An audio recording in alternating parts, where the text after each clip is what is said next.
నమస్తే welcome to C news నా పేరు హరిప్రియ ముందుగా బులెటిన్ హెడ్లైన్స్ చూద్దాం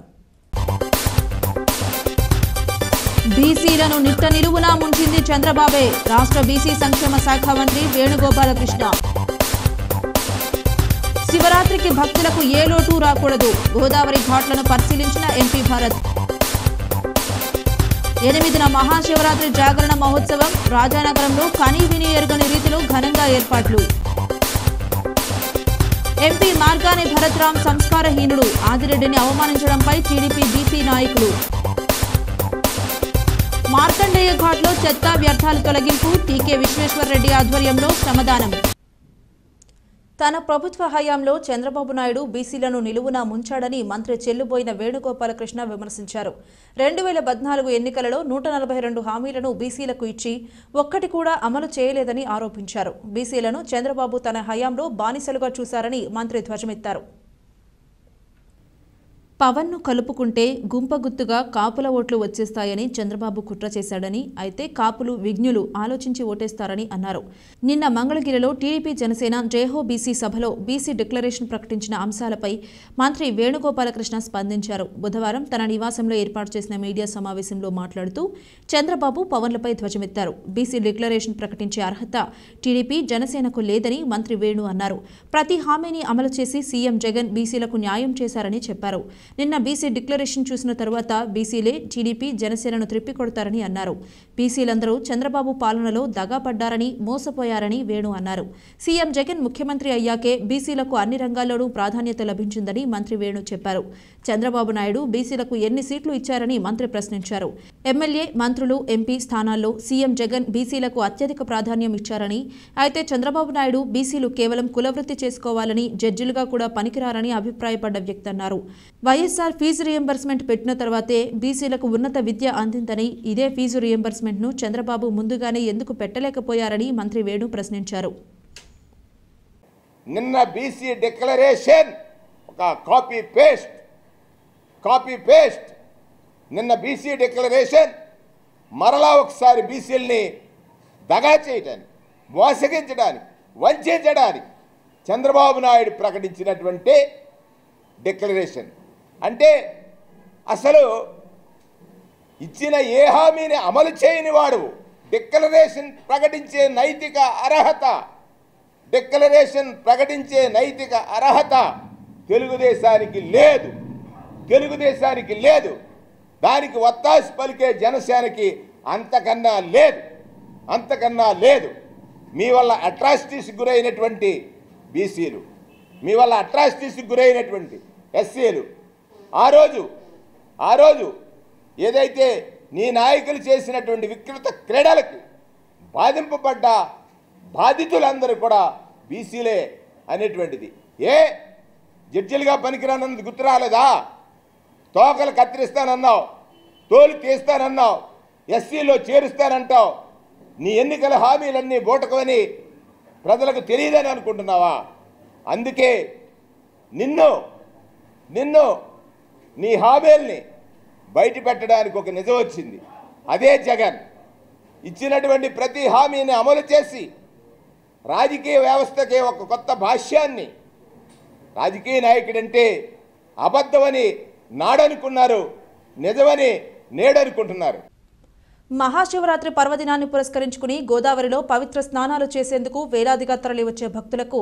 ఎటువంటి అసౌకర్యం కలగకుండా తగిన శ్రద్ధ తీసుకోవాలని ఎంపీ సిటీ నియోజకవర్గ YCP coordinator Margani Bharat Ram irrigation శాఖ నగరపాలక సంస్థ అధికారులకు సిబ్బందికి ఆదేశించారు గోదావరి నదికి ఆనుకుని ఉన్న ప్రసిద్ధ కోటిలింగాల ఘాట్ పుష్కర ఘాట్ తదితర ఘాట్లను బుధవారం ఎంపీ సందర్శించారు ఘాట్ల వద్ద ప్రస్తుతం ఉన్న పరిస్థితిని పరిశీలించారు ఘాట్ల వద్ద ఎటువంటి చెత్త చెదారాలు లేకుండా పరిశుభ్రంగా ఉండేటట్లు ఎప్పటికప్పుడు నగరపాలక సంస్థ అధికారులు శ్రద్ధ వహించాలన్నారు స్నానాలు చేసేటప్పుడు షాంపూలు సబ్బులు వినియోగించకుండా ఆర్ఎంసీ సిబ్బంది హెచ్చరికలు జారీ చేయాలన్నారు భక్తులకు సహాయ సహకారాలు అందించేందుకు వచ్చే సేవా సంస్థలు స్కౌట్ ఎన్సీసీ తదితర విద్యార్థులు అవగాహన కల్పించాలని చెప్పారు. మహిళలు బట్టలు మార్చుకునే మరుగుదొడ్లు, టాయిలెట్స్ గదులు ఎప్పటికప్పుడు బ్లీచింగ్ పౌడర్ చల్లి శుభ్రం చేయాలని సూచించారు. నదిలో బ్యారికేడ్స్, బోట్స్, గజ ఈతకాళ్లతో భక్తుల రక్షణకు ప్రత్యేక చర్యలు తీసుకుంటున్నట్లు తెలిపారు. భరత్ మాట్లాడుతూ మహాశివరాత్రి పర్వదినం సందర్భంగా పవిత్ర గోదావరి నదిలో స్నానాలు ఆచరించే భక్తులకు కావాల్సిన అన్ని సౌకర్యాలు కల్పిస్తున్నట్లు తెలిపారు. 41, 23 వార్డుల ఇన్ఛార్జీలు సుభాష్, వాకచర్ల కృష్ణ, టీకే విశ్వేశ్వర్రెడ్డి, వైసీపీ నగర మహిళాధ్యక్షురాలు మార్తి లక్ష్మి, బర్రే కొండబాబు, ఆర్ఎంసీ ఈఈలు శేషగిరిరావు, అలీ, ఎంహెచ్ఓ వినూత్న, ఉమా రామలింగేశ్వర స్వామి దేవస్థానం పాలక మండలి సభ్యులు, పార్టీ నాయకులు పాల్గొన్నారు. రాజమహేంద్రవరం కోటిలింగాల ఘాట్ యొక్క శివరాత్రి సందర్భంగా ఏర్పాట్ల విషయంలో ఇక్కడ ఇన్స్పెక్షన్ చేయడం జరిగింది అధికారులతో పాటు. ఇక్కడ ప్రధానంగా ప్రతి సంవత్సరం చేసేలాగే కాకపోతే ఈ కోటిలింగాల ఘాట్ దగ్గరకు వచ్చి బంకమట్టి కానీ లేకపోతే ఎత్తు పల్లాల కిందన ఘాట్ ఉండడం వలన దీన్ని ఇరిగేషన్ శాఖ, మున్సిపల్ కార్పొరేషన్ సంయుక్తంగా ఈ ఘాట్ని అంతా కూడా లెవెల్ చేసి ఎక్కడైతే శాండ్ బెడ్ ఆల్మోస్ట్ ఒక 15 నుంచి 20 అడుగులు లోతులో శాండ్ బెడ్ వేసి భక్తులు ఎవరైనా స్నానం ఆచరించినప్పుడు కిందన బంకమట్టి తగలకుండా ఆ బురద లెగకుండా పూర్తి స్థాయిగా ఈ యొక్క శాండ్ బెడ్ వేయడం జరుగుతూ ఉంది. ఇది కాకుండా ప్రధానంగా వసతి గదుల దగ్గరికి వచ్చేసరికి వసతి గదులు కూడా ఎట్ ఏ టైం ఒక 300 మంది దాకా డ్రెస్సెస్ మార్చుకునే విధంగా మహిళలకి ప్రత్యేకించి వసతి గదులు కూడా ఏర్పాటు చేశాము. అదేవిధంగా షవర్స్, ఆర్టిఫిషియల్ షవర్స్ కూడా గోదావరి వాటర్ని తీసుకుని డైరెక్ట్ ఆర్టిఫిషియల్ షవర్స్ కూడా పెట్టడం కూడా జరిగింది. ఎందుచేతనంటే శివరాత్రి అనేసరికి తెల్లవారుజామునే కాదు ముందు రోజు రాత్రి నుంచి కూడా ప్రజలు వివిధ ప్రాంతాల నుంచి ప్రత్యేకించి కోటిలింగాల ఘాట్కి వస్తారు కాబట్టి భక్తులకి ఏ రకమైన అసౌకర్యం కలగకుండా అన్ని రకాల చర్యలు కూడా తీసుకోవడం కూడా జరుగుతుంది. ఈ నెల 8వ తేదీన శివరాత్రి సందర్భంగా మహాశివరాత్రి జాగరణ మహోత్సవం వైభవంగా నిర్వహించేందుకు ఘనంగా ఏర్పాట్లు చేస్తున్నట్లు రాజానగరం మండలం ఆర్యవైశ్య అధ్యక్షులు, rotary Club of Rajamahendravaram icons ఉపాధ్యక్షులు మండవిల్లి వెంకటేశ్వరరావు తెలిపారు. జాతీయ రహదారిని ఆనుకుని రాజానగరం రాయల్ కన్వెన్షన్ హాల్ ఎదురుగా ఉన్న 20 ఎకరాల స్థలంలో శివరాత్రి జాగరణ మహోత్సవానికి చేస్తున్న ఏర్పాట్లను rotary Club of Rajamahendravaram INOX అధ్యక్షులు తీగల రాజా, సెక్రటరీ అనూప్ కుమార్లతో కలిసి బుధవారం వెంకన్నబాబు వివరించారు. శుక్రవారం సాయంత్రం 4 గంటల నుంచి 6 గంటల వరకు శివపార్వతుల ఉత్సవ విగ్రహాలతో బసవేశ్వర ముత్యాల వాహనంపై 1116 మంది సభ్యుల కోలాటంతో ఊరేగింపుగా కళ్యాణ ప్రాంగణానికి తీసుకుని వస్తామన్నారు. 6 నుంచి 8 గంటల వరకు 108 కేజీల ముత్యాల తలంబ్రాలతో శివపార్వతుల కళ్యాణం కన్నుల పండుగగా జరుగుతుందన్నారు. రాత్రి 8 నుంచి తెల్లవారుజామున 4 గంటలకు లింగోద్భవ కాలం వరకు ఏకాదశ మహారుద్రాభిషేకం, శంఖానాదం, సహస్ర లింగార్చన మహోత్సవం, లక్ష బిల్వార్చన, సహస్ర కుంకుమార్చన, అఘోరాలతో ప్రత్యేక పూజలు జరుగుతాయన్నారు. కోయంబత్తూరు నుంచి తెచ్చిన భారీ ఆదిశివుడి విగ్రహానికి స్టేజీని పలు రకాల పండ్లతో అలంకరణ చేస్తామని, ఆ తర్వాత భక్తులకు ప్రసాదంగా అందజేస్తామన్నారు. రాత్రి 8 నుంచి ఉదయం 4 గంటల వరకు రాష్ట్ర వ్యాప్తంగా పేరు పొందిన బృందాలచే నాట్యాలు, సాంస్కృతిక ప్రదర్శనలు జరుగుతాయన్నారు. సుమారు 30,000 మంది భక్తులు వస్తారని అంచనా వేస్తున్నట్లు తెలిపారు. Rotary Club of Rajamahendravaram icons ఈ యొక్క అనేకమైన సేవా కార్యక్రమాలు చేస్తూ అందులో భాగంగా ఈ యొక్క భక్తి విషయం మీద కూడా ఒక అద్భుతమైన కార్యక్రమాన్ని మేము చేపట్టడం జరిగింది. మరి శివరాత్రి మహాదినాన్ని పురస్కరించుకుని ఆ యొక్క ఆదియోగిని ఏర్పాటు చేస్తున్నాం. ఈ సందర్భంగా రాజానగరం హైవేని చేర్చి మన రాయల్ కన్వెన్షన్ హాల్ ఆపోజిట్లో ఉన్న ప్రాంగణమునందు శ్రీ పరమశివుడి యొక్క సెట్ ఏర్పాటు చేసి ఇందు అనేక మందిని పండితుల్ని అలాగే మరి వివిధ ప్రాంతాల నుంచి భరతనాట్యం, కూచిపూడిలో ప్రావీణ్యులైన నాట్యకారుల్ని, నాట్యమణుల్ని కూడా తీసుకొస్తాం జరుగుతుంది. మహాశివరాత్రి జాగరణ మహోత్సవం మొత్తం మేము ఉదయం సాయంత్రం 4 గంటలకండి ఇది ఒక ఈ ground royal park royal convention hall opposite గ్రౌండ్లో జట్టికి రాంబాబు గారి గ్రౌండ్లో ఇంచుమించు 30 నుంచి 40 ఎకరాలు ఉంటుందండి. ఈ ప్లేస్లో 20 ఎకరాల ప్లేస్లో మేము గ్యాలరీ ఏర్పాటు చేసి ఇంచుమించు 15,000 మంది పట్టేలాగా మళ్ళీ ఇంకో 15,000 మంది బయట నుంచి చూసేలాగా ఏర్పాటు చేసామండి. సాయంత్రం 4 గంటలకి మన ఉత్సవ విగ్రహాలని శివపార్వతుల కళ్యాణం కింద మొత్తం ఊళ్ళో శివాలయం నుంచి 1,116 మంది కోలాటంతో పొంగునూరు గీతలు ఇడ్ల మీద 1,116 మంది ఇది కోలాటంతో ఇక్కడికి ఊరేగింపుగా మందు కలుపుతూ ఇక్కడ తీసుకొచ్చి ప్రాంగణంలో వస్తాడు. ప్రాంగణం నుంచి ఇక్కడ 6 గంటలకి శివపార్వతుల కళ్యాణం జరుగుద్దండి. 105 కేజీలు తలంబ్రాల బియ్యంతో శివపార్వతుల కళ్యాణం జరిగి 6 to 8 గంటలకి కళ్యాణం జరుగుద్దండి. 8:30 కాడ నుంచి ఒక పక్కన ప్రార్థనాలయంగానే రుద్రాభిషేకం తర్వాత పత్రి పూజ తర్వాత కుంకుమ పూజ తర్వాత హారతి ఆ కార్యక్రమం జరుగుతుంది. ఓం నమ శివాయ. మహాశివరాత్రి జాగార మహోత్సవం అండి. రాజానగర్ మండలం ఆర్యవైశ్య అధ్యక్షులు, రోటరీ క్లబ్ ఆఫ్ రాజమహేంద్రవరం ఉపాధ్యక్షులు శ్రీ మండవెల్లి వెంకటేశ్వరరావు గారు, శ్రీమతి కాశీ అన్నపూర్ణ దంపతులతో Rotary Club of Rajamahendravaram Icons మరియు రాజానగర గ్రామ ప్రజలు, రాజానగర మండల ఆర్యవైశ్య సంఘం, రాజానగర పరిసర గ్రామ అయ్యప్ప భక్తులు, భవానీ భక్తులు, శ్రీ శివభక్తులు సంయుక్తంగా నిర్వహించు ఈ శ్రీ మహాశివరాత్రి జాగార మహోత్సవాన్ని తిలకించి అందరూ కూడా ఈ మహోత్సవానికి 8 గంటలకల్లా ఈ ప్రాంగణానికి విచ్చేసి ఇక్కడున్న కార్యక్రమాలన్నీ శివ మహోత్సవాల కార్యక్రమాలన్నింటినీ కూడా తిలకించి. రాజమండ్రి పార్లమెంటు సభ్యుడు మార్గాని భరత్రామ్ సంస్కారహీనుడని తెలుగుదేశం పార్టీ నగర బీసీసీఎల్ అధ్యక్షుడు బుడ్డిగ రవి, నగర కమిటీ కార్యనిర్వాహక కార్యదర్శి మరుకుర్తి రవి యాదవ్ మండిపడ్డారు. ది రాజమండ్రి ప్రెస్ క్లబ్లో ఏర్పాటు చేసిన మీడియా సమావేశంలో వారు మాట్లాడారు. భరత్రామ్ తన తండ్రి వయసున్న మాజీ ఎమ్మెల్సీ ఆదిరెడ్డి అప్పారావును అవమానించే విధంగా ఇటీవల సుబ్రహ్మణ్య మైదానంలో జరిగిన ఒక బహిరంగ సభలో చెప్పు చూపించడం అతని కుసంస్కారానికి నిదర్శనమన్నారు. వచ్చే ఎన్నికల్లో వైఎస్ఆర్సీపీ ఓట్లు వేయాలంటూ ఈశ్వరి అనే వాలంటీర్ చేస్తున్న ప్రచారం చేస్తోందని, స్థానిక టీడీపీ నాయకుల ద్వారా తెలుసుకున్న ఆదిరెడ్డి అప్పారావు అలా చేయొద్దని, వాలంటీర్లు అంటే అందరికీ కావాల్సిన వారని ఫోన్లో చెప్పారన్నారు. ఆ మాత్రం దానికే ఎంపీ భరత్రామ్ చెప్పు చూపించడం సరైన విధానం కాదన్నారు. ఆదిరెడ్డి అప్పారావు, భరత్రామ్ తండ్రి మార్గాని నాగేశ్వరరావు మంచి స్నేహితులని, గతంలో రాజమహేంద్రవరం వేదికగా నిర్వహించిన బీసీ గర్జన వారిరువురి సమన్వయంతో విజయవంతమైందని గుర్తు చేశారు. మేయర్గా ఆదిరెడ్డి వీరరాఘవమ్మ, ఎమ్మెల్సీగా ఆదిరెడ్డి అప్పారావు నగరాభివృద్ధికి కృషి చేశారని, ఆదిరెడ్డి భవానీ ప్రస్తుతం ఎమ్మెల్యేగా వారి బాటలోనే నడుస్తూ ప్రజా సంక్షేమానికి, నగరాభివృద్ధికి కృషి చేస్తున్నారన్నారు. విమర్శలు చేసే ముందు స్థాయి అర్హత తెలుసుకుని మాట్లాడాలని సూచించారు. టీడీపీ నాయకులు మిస్కా జోగినాయుడు, కడలి రామకృష్ణ, తంగేళ్ల బాబీ, సప్పా వెంకటరమణ, పుల్లూరి శ్రీను తదితరులు పాల్గొన్నారు. అప్పారావు గారికి ఫిర్యాదు చేసినప్పుడు ఆయన ఒక సీనియర్ లీడర్గా,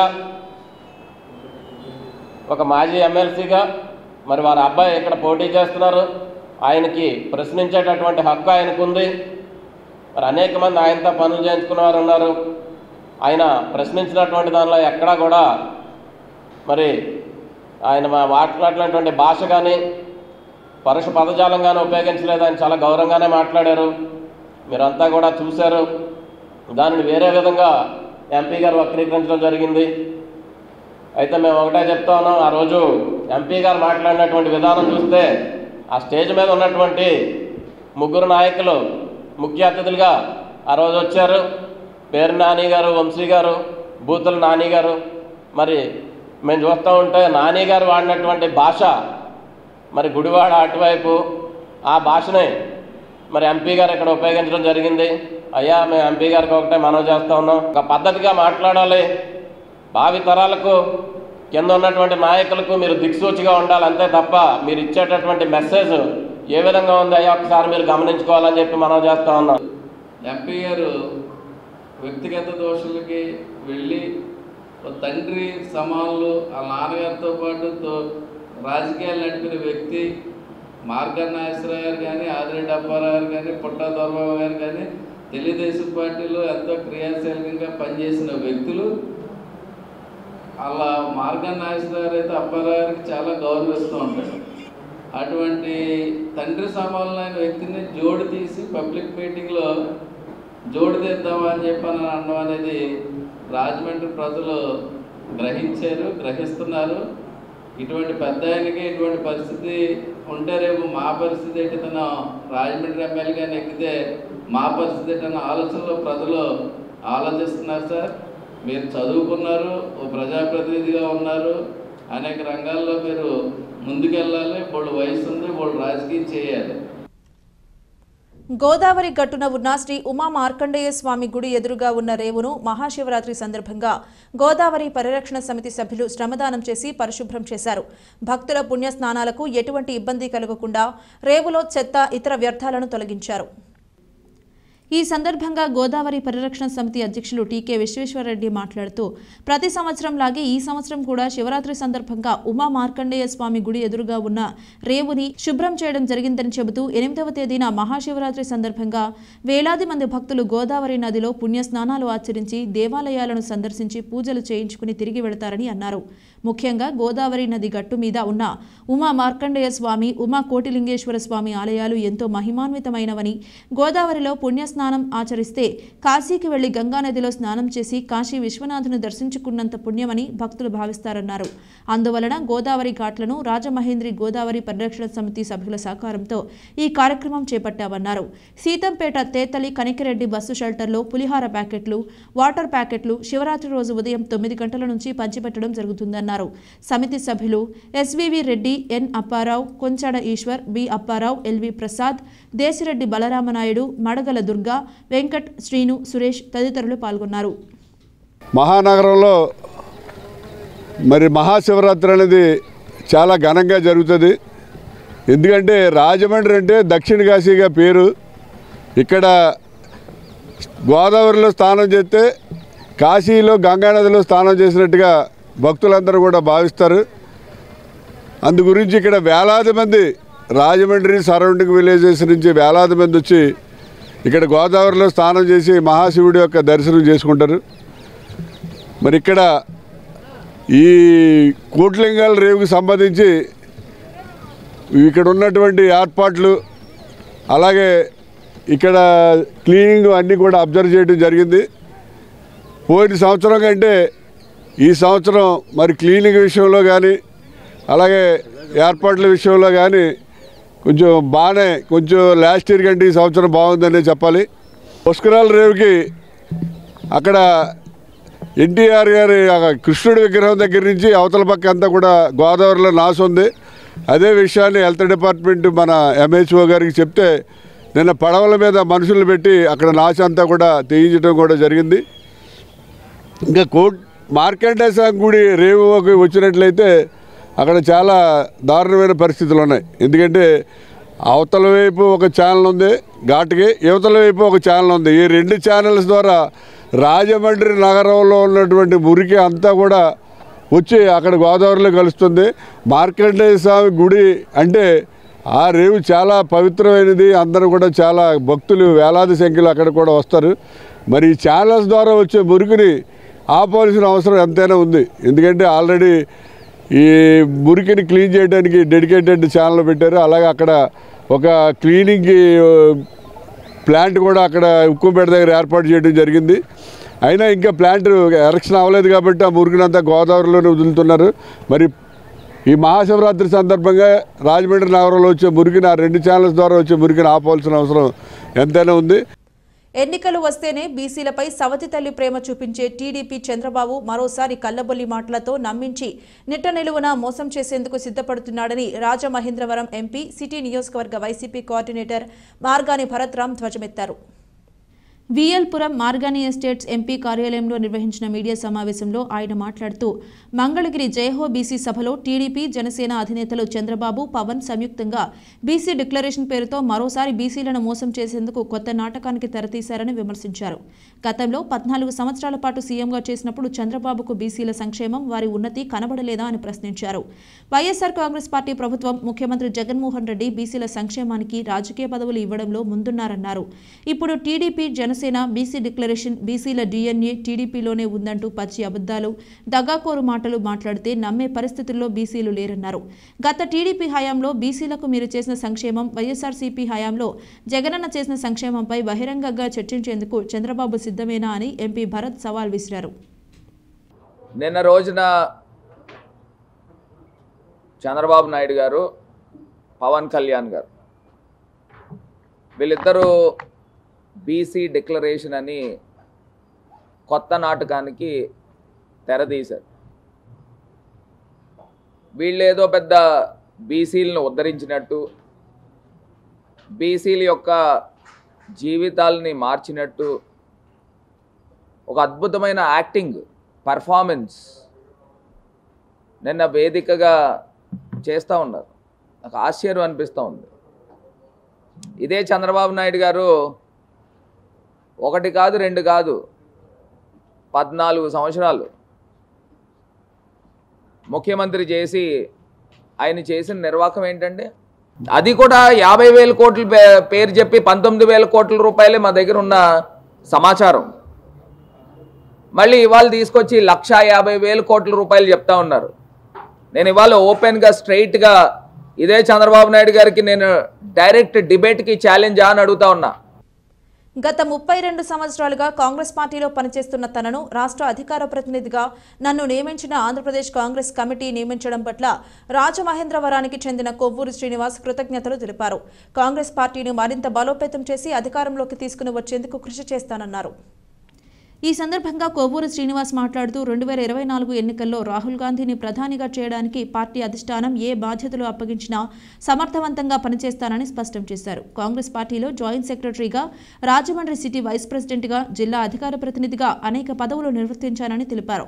రాజమహేంద్రవరం పార్లమెంటు పరిధి కలిగిన కోఆపరేటివ్ బ్యాంక్ ఎన్నికల్లో 2 సార్లు డైరెక్టర్గా ఎన్నికైనట్లు వివరించారు. ఏపీసీసీ పిలుపు మేరకు కాంగ్రెస్ పార్టీ రాష్ట్ర అధికార ప్రతినిధిగా వైసీపీ ప్రభుత్వ ప్రజా వ్యతిరేక విధానాలకు వ్యతిరేకంగా పోరాటం చేయడంతో పాటు రాష్ట్రంలో పీసీసీ అధ్యక్షురాలు షర్మిల నాయకత్వంలో పార్టీని మరింత బలోపేతం చేసేందుకు కృషి చేస్తానన్నారు. తనకు ఈ పదవి రావడానికి సహకరించిన పార్టీ నాయకులకు ధన్యవాదాలు తెలిపారు. నన్ను రాష్ట్ర అధికార ప్రతినిధిగా కాంగ్రెస్ పార్టీ నియమించడం జరిగింది. పార్టీ బలోపేతానికి, అలానే రేపు రానున్న ఎన్నికల్లో పార్టీ గెలిపే ధ్యేయంగా పనిచేయడానికి నన్ను అధికార ప్రతినిధిగా నియమించినందుకు అందరికీ కూడా కృతజ్ఞతలు చెప్తా ఉన్నాను.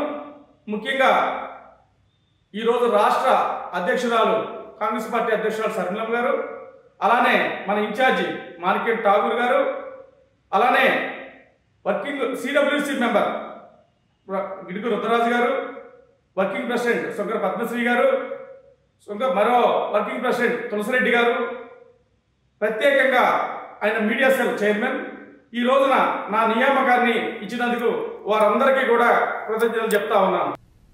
జనాభాలో 45,000కు పైబడి ఉన్న తూర్పు కాపులకు రాజకీయంగా ప్రాధాన్యత ఇవ్వాలని తూర్పు కాపు ఐక్యత సంక్షేమ సంఘం వ్యవస్థాపక రాష్ట్ర అధ్యక్షులు గాడి శ్రీను రాజకీయ పార్టీలను కోరారు. స్థానిక ప్రెస్ క్లబ్లో బుధవారం ఏర్పాటు చేసిన విలేకరుల సమావేశంలో ఆయన మాట్లాడారు. జనాభా పరంగా అధిక సంఖ్యలో ఉన్న తూర్పు కాపులను రాజకీయ పార్టీలు అణచివేస్తున్నారని ఆవేదన వ్యక్తం చేశారు. తూర్పు కాపులకు హక్కులను, రిజర్వేషన్లను కల్పించాలని డిమాండ్ చేశారు. తూర్పు కాపులకు కుల ధృవీకరణలో ఎదురవుతున్న సమస్యలు పరిష్కరించాలని, ఓబీసీ సర్టిఫికెట్లు మంజూరులో ఇబ్బందులను తొలగించాలని కోరారు. తూర్పు కాపుల సమస్యలపై పనిచేయడం కోసమే ఈ సంస్థను ఏర్పాటు చేయడం జరిగిందన్నారు. తూర్పు కాపు ఐక్యత సంక్షేమ సంఘం జిల్లా మహిళా అధ్యక్షురాలిగా సుంకర అన్నపూర్ణ, నగర యువజన అధ్యక్షునిగా తూరిమిల్లి సతీష్, సంఘం జిల్లా ఉపాధ్యక్షునిగా ఉగ్గిన ఈశ్వరరావు, నగర ఉపాధ్యక్షులుగా జున్నిపిల్లి జగ్గారావు, నగర కోశాధికారిగా మజ్జిదాలి నాయుడులను నియమించినట్లు తెలిపారు. తూర్పు కాపుల్ని అణిసివేస్తున్న రాజకీయ పార్టీలు, అది వైసీపీ అయినా, తెలుగుదేశం అయినా, జనసేన అయినా, బీజేపీ అయినా సరే, తూర్పు కాపు హక్కులు కానీ మాకు వచ్చే రిజర్వేషన్ కూడా చెప్పకుండా, మాకు రిజర్వేషన్ కల్పించకుండా చాలా అన్యాయం చేస్తున్నారు. ప్రతి ఒక్కరికి గుర్తుంచుకోవాల్సిన అవసరం ఏముందంటే, ఈరోజు తూర్పు కాపులు రాష్ట్రంలో 46 లక్షల మంది ఉన్నట్టు తూర్పు కాపులు తొక్కునంచు వేస్తూ ఈరోజు తూర్పు కాపులు బీసీ డి నుండి బీసీకి ఏకి రిజర్వేషన్ కల్పించాలని మీ ప్రెస్ మీడియాగా మేము కోరుతున్నాం. అలాగే ప్రస్తుతం 7% ఉన్నట్టు మా తూర్పు కాపులు 14% రిజర్వేషన్ కల్పించేలాగా మేము తూర్పు సంఘం తరఫున కోరుతున్నాం. అలాగే ఏ పార్టీ అధికారంలో వచ్చినా సరే ప్రత్యేక రిజర్వేషన్ కానీ, అలాగే చదువుకున్న విద్యార్థులకు కానీ, వాళ్ళకి స్కాలర్షిప్ కానీ, లేకపోతే ఉన్నత చదువులకు కానీ వాళ్ళకి మంచి అవకాశం కల్పించాలని చెప్పేసి మీడియా పరంగా మేము కోరుతున్నాం. దక్షిణ కాశీగా పేరుగాంచిన రాజమండ్రి పవిత్ర గోదావరి పుష్కర ఘాట్ నుండి అయోధ్య బాలరాముని దర్శనానికి బైక్స్పై బయలుదేరుతున్న యువకులిద్దరిని రాజమండ్రి ఎంపీ భరత్ అభినందించారు. వారి ప్రయాణం దిగ్విజయం కావాలని, ఆ రాముడే మీ వెంట ఉంటాడని అన్నారు. బుధవారం పుష్కర్ ఘాట్ వద్ద జై శ్రీరామ్ నినాదాల మధ్య ఈ యువకుల బైక్ యాత్రను జెండా ఊపి ప్రారంభించారు. ఈ సందర్భంగా యువకులతో ఎంపీ భరత్ పర్యటనకు సంబంధించి వివరాలను ఎంతో ఆసక్తిగా అడిగి తెలుసుకున్నారు. 3 రోజులలో అయోధ్య చేరుకుంటామని యాత్ర చేపట్టిన ప్రణీత్, తేజ్ తరుణ్ తెలిపారు. అధునాతన సాంకేతిక పరిజ్ఞానాన్ని ఉపయోగించుకుని ఎప్పటికప్పుడు తల్లిదండ్రులు, మిత్రులతో మాట్లాడటమే కాకుండా యూట్యూబ్ ద్వారా ప్రజలకు తమ ప్రయాణ వివరాలు తెలియజేస్తుంటామని తెలిపారు. తాడేపల్లిగూడెంకు చెందిన ప్రణీత్ బైక్పై ముంబై, కర్ణాటక వెళ్లగా, కాకినాడకు చెందిన తేజ్ తరుణ్ 19 రాష్ట్రాలు పర్యటించి వచ్చినట్లు ఎంపీ భరత్కు తెలిపారు. వీరిద్దరూ గోదావరి అబ్బాయి యూట్యూబ్, నేషనల్ ఈవెంట్స్ బైక్ రైడింగ్స్లో పాల్గొన్నట్టు చెప్పారు. యువకుల తల్లిదండ్రులు, స్నేహితులు, నగరవాసులు, వైసీపీ శ్రేణులు, రామభక్తులు పాల్గొని బైక్ రైడర్స్కు ఆల్ ది బెస్ట్ చెప్పారు. జై శ్రీరామ్. ఇవాళ ఇద్దరు యువకులు, గోదావరి అబ్బాయి అనే బ్లాగర్, బైకర్స్ కిందన ఇద్దరు నేషనల్ బైకర్స్, వీళ్ళంతా కూడా ఒక ప్యాషన్తో బైకింగ్ చేస్తూ ఉంటారు. వీరంతా కూడా ఇద్దరు యువకులు కూడా అయోధ్యకి ఇవాళ వెళ్ళడం ప్రారంభించారు. సుమారుగా 3 రోజుల పాటు వీళ్ళు ప్రయాణం సాగుతుంది. అంటే సీతారాముల పైన ఉన్న భక్తితో ఈ ఇద్దరు యువకులు ఇక్కడ రాజమండ్రి పుష్కర్ ఘాట్ నుంచి కూడా మరి వెళ్తూ ఉన్నారు. అందరికీ నమస్కారం. నా పేరు ధనప్రణీత్ రెడ్డి. సో మేము ఎక్కడికి వెళ్ళినా మేము bikers, so moto vloggers. So మేము ఎక్కడికి వెళ్ళినా మా బైక్ మీద ట్రావెల్ చేస్తుంటాం. సో అయోధ్య అనేది ధర్మం కోసం పోరాడిన ప్రతి ఒక్కరి కళ. సో 500 సంవత్సరాల నుంచి కూడా అయోధ్యలో ఒక రామ ఆలయం నిర్మించాలని అనుకుంటున్నారు. సో దాంట్లో భాగంగా నిర్మించారు. ఇప్పుడు దాన్ని మేము చూడడానికి మా బైక్ మీద వెళ్తున్నాం అనమాట. సో గోదావరి పైన పేరు పెట్టుకోవడం వల్ల గోదావరి నది దగ్గర నుంచి మేమైతే స్టార్ట్ అవుతున్నాం. సో మాకైతే చాలా హ్యాపీగా ఉంది. ఇక్కడ నుంచి అప్ అండ్ డౌన్ వచ్చేసి మాకు 3500 కిలోమీటర్లు అయితే వస్తుంది. 3 రోజుల ప్రయాణం. ఇక్కడ నుంచి 3వ రోజు మేము అయోధ్య అయితే చేరుకుంటాం. అక్కడ ఉన్న కొన్ని రాముడికి సంబంధించిన ప్రదేశాలు ఏవైతే ఉన్నాయో అవన్నీ చూపిస్తాం మా యూట్యూబ్ ఛానల్ ద్వారా. అండ్ నాతో పాటు నా మిత్రుడు కాకినాడ నుంచి శశిధరన్ కూడా వస్తున్నారు. మేము ఇద్దరం కలిసి 2 బైక్స్ మీద అయోధ్య అయితే వెళ్తున్నాం.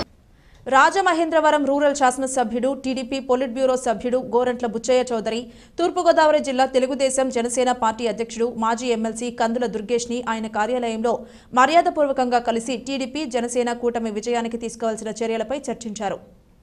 గోరంట్ల మాట్లాడుతూ రానున్న ఎన్నికల్లో ఆంధ్రప్రదేశ్ రాష్ట్రాన్ని అధోగతి పాలు చేస్తూ అభివృద్ధి అనే పదానికి అర్థం మారుస్తూ రాష్ట్రాన్ని అప్పుల ఊబిలోకి తోస్తున్న ఒక నియంతని గద్దె దింపే దిశగా ఇరు పార్టీలు కృషి చేసి ఉమ్మడి ప్రభుత్వం స్థాపించి ప్రజా సంక్షేమమే ధ్యేయంగా పనిచేస్తాయని తెలిపారు. చంద్రబాబు, పవన్ కళ్యాణ్ల కలయిక చారిత్రక అవసరమని గోరంట్ల అన్నారు. ఈ పొత్తుని విచ్ఛిన్నం చేసే విధంగా వైసీపీ ప్రభుత్వం అనేక వ్యూహాలు రచిస్తుందని, ఇది రామ్ గోపాల్ వర్మ సినిమాల లాగానే అట్రఫ్లాప్ అవుతుందన్నారు.